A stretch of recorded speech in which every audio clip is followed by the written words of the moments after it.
There are more homeless people living in New York City today than at any time during the Great Depression of the 1930s. In the United States, one of the wealthiest nations in the world, poverty and homelessness continues to plague its streets and shelters. A decade ago, Christopher Catarusa was serving his country in Iraq. He turned 33 last month. His home now, a Los Angeles pavement. According to the coalition, the number of homeless New Yorkers sleeping each night in temporary shelters is 61% higher than a decade ago. Seen on the streets since you've been here? Oh, everything. They do dope, have sex, everything you can imagine. It's a zoo. It's a zoo here. A short walk from Skid Row, downtown LA is booming. New apartment blocks replacing derelict buildings. But as property prices have risen 27%, homelessness has gone up 12%. 33 U.S. cities ban or are considering banning the practice of sharing food with homeless people. Before I moved here, I had a 3-bedroom, 2-bath. I had 2 cars and a truck, a big backyard, big front yard, a dog in the front and a dog in the back. I used to be a nurse assistant for Convalescent Hospital for the elderly. After being laid off, he headed west to San Diego in search for work. But Peyton has been unable to land a job in this expensive city, and within months ended up on the street begging for change. There are people all over the city in cars. They told me not to sleep in inside my car or my motorhome. I will go to jail for that. The government don't care about nothing. You know, we'll make them richer and richer, make us poor and poorer. When I was serving, as soon as I get out of here, it's going to be Job City. And it was like that. You know what I mean? Till run into problems. The government don't even take care of the people, much less the vet. You know what I mean? We're homeless. Not having a place for her. I mean, that's the worst thing in the world, to want to take care of your kid and do everything for her, and you can't do anything. How long have you been out on the streets?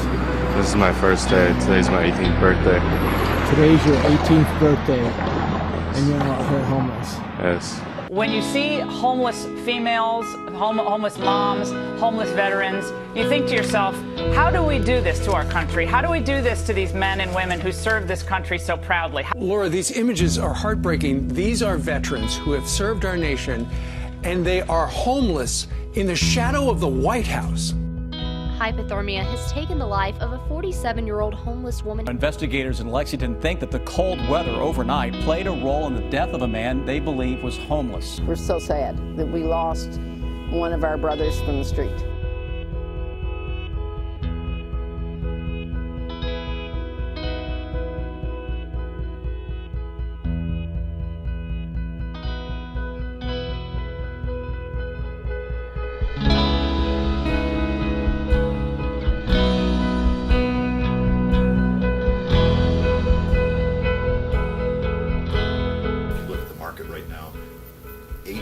Maybe 90% of the demand from the top third income is being met in terms of housing, production for that sector.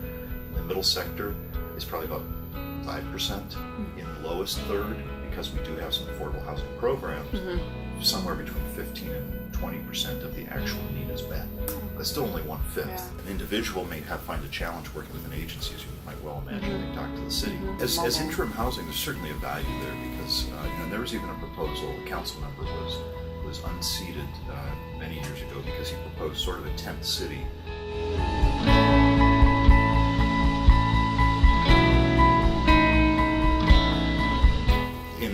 My view is that you're using an old military hospital site, and 3 days out of the year you're actually serving that population. It's kind of criminal that we're not doing it 365 days a year.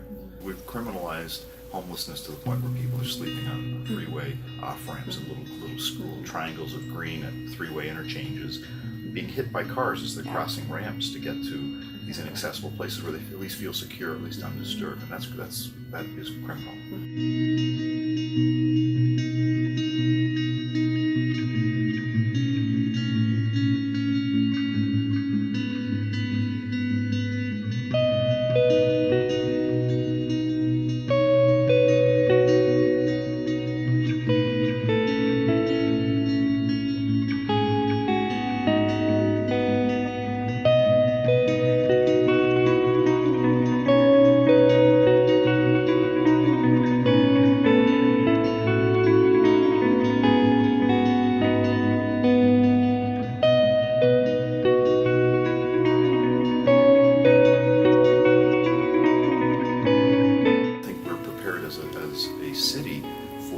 fiscal impact of that, because right now we're actually earning revenue from Miramar from tipping fees. It more than offsets the cost of maintaining it. We're running out of landfill space.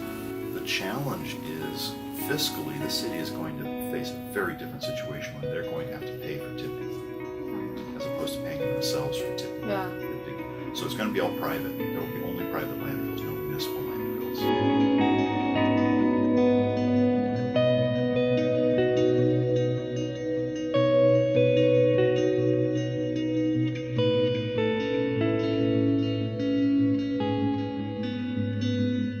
No, I mean, I'm kind of playing with the gray zone of what these homes are and how they're treated. You know, it's not a permanent home on a foundation. So you don't register with the building department. And it's on wheels, but these wheels aren't highway approved, so you don't have to register it with DMV, say like with an RV or one of those tiny home trailers. It's a cart. It's like a shopping cart, a baby stroller. It's just on these little wheels. You can't take it because it is movable. But they can't ticket it because you don't have a license plate.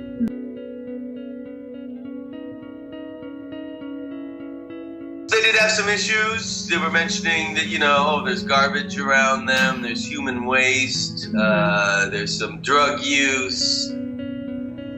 Which I said, yeah, okay, I know those issues, but I don't. Those existed before my homes. You know, my homes didn't cause the crack epidemic. 5 different people from the city came out.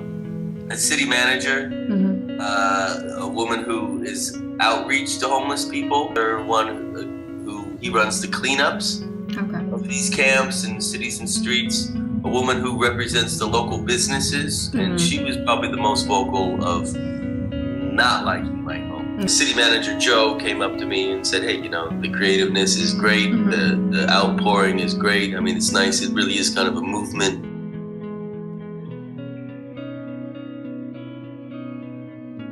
Sometimes I'll go to some developers that reach out to me, like saying, hey, you know, I got 3 dumpsters full of 2x4s and plywood and this and that. I'll have my guys set it to the side or come in, let me know when you're here, we'll open up the gates for you. They're very into it because you think about it. I mean, not just maybe the moral aspects of the home, just thinking volume and economics. So they kind of love it when I show up. The goal is always to reduce the amount of waste. Period. There's just so many materials being thrown away. You could set up a crew that goes around and says, well, hey, if I won't just pick it out of your dumpster or whatever, what if we went around and we went inside and with a little team of experienced people did some of the work for you, took down some of these walls and we get the materials out of it. So it would be a cost benefit for the developer. You know, the developer, they're thinking about money. We just, at this last build, you know, we had the Super Bowl up here in San Francisco.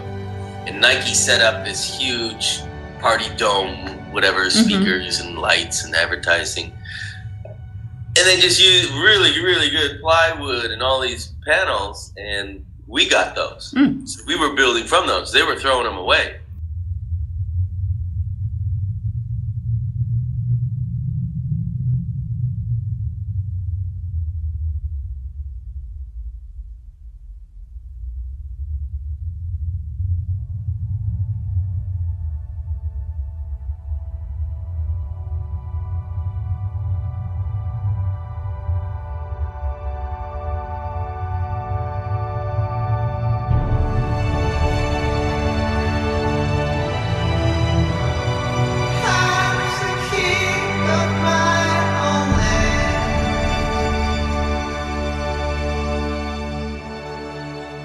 Compare the 20% plus surcharge for reusing the lumber and complexity and storage versus having someone come and take it away, take it south of the border, it disappears legally, and they don't have to pay the tipping fee. So now you've from the higher cost, 20% plus, now you've just dropped the cost, you know, some percentage as well. So it typically, and it's very common here, a lot of materials cross the border. A lot of Tijuana and other communities down there are built on materials from deconstructed buildings on this side.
are not actually from demolition, but they are from, say,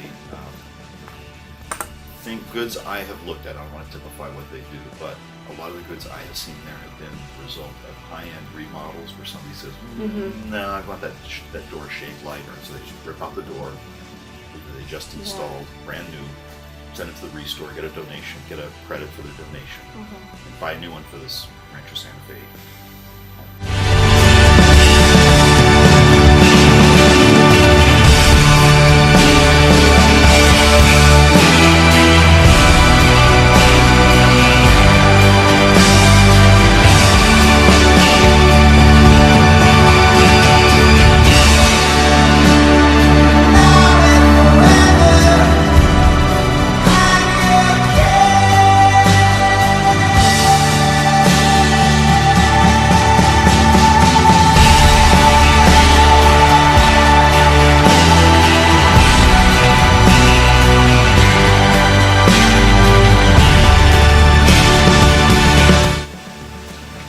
What we're trying to do is help the homeless and change the way that they're helped out.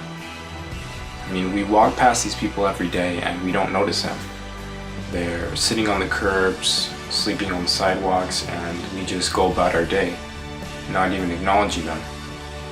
But the truth is, they've gone through some terrible things in their lives to get up to that point. I mean, not everybody chooses to be homeless, you know? And some go through terrible things, some are born into it, some are war veterans, some are old, some are young. But in the end, they're all humans, just like me, just like you, just like everybody else, you know? So why should they have anything else than what we have, what I have? A roof, water, you know, a place to sleep at night. And that's what we're trying to give these people, and we're not just giving them tiny houses. We're giving them the knowledge to be able to build these things on their own and to go out and teach other people how to build it. Like, the materials are free and they'll know how to find them.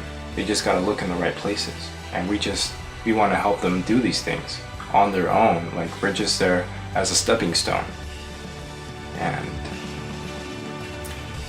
we have nothing to lose by helping them out, and they have everything to gain.